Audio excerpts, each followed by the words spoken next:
NDF Bichu Bilenga Drop Beats.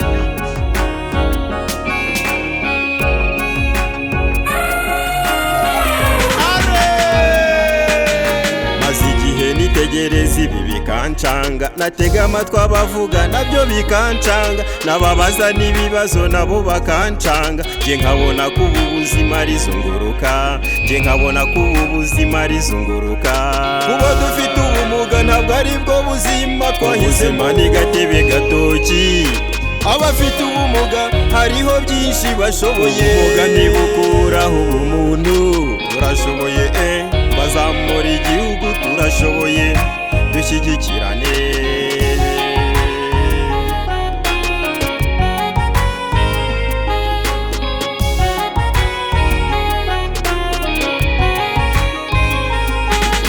Hari abamugaye bitangira igihugu bakamugara ingingo, hari n'abavutse bafite ubumuga ntabwo ari ibyo bahisemo.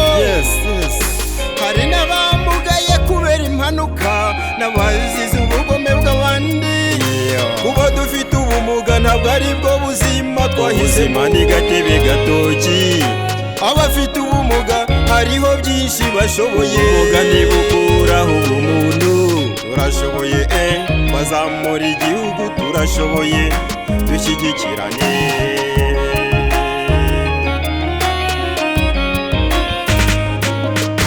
Tubabazwa n'amazina mutwita mutwaka ubumuntu, mukatwita ibicumba, ibimuga, nyamweru na ruma, ibikuri, ibihuri, ibivejuru n'ibirimarima.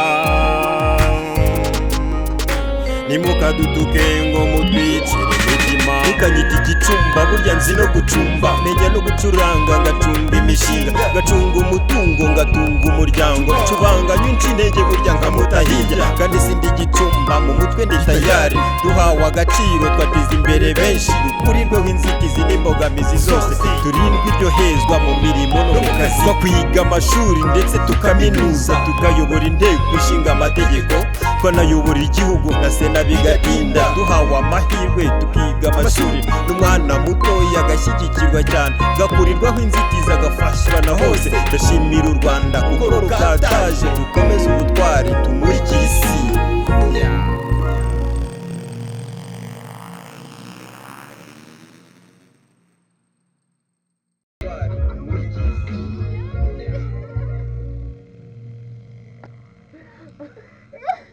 Yamene ngari ko muragakora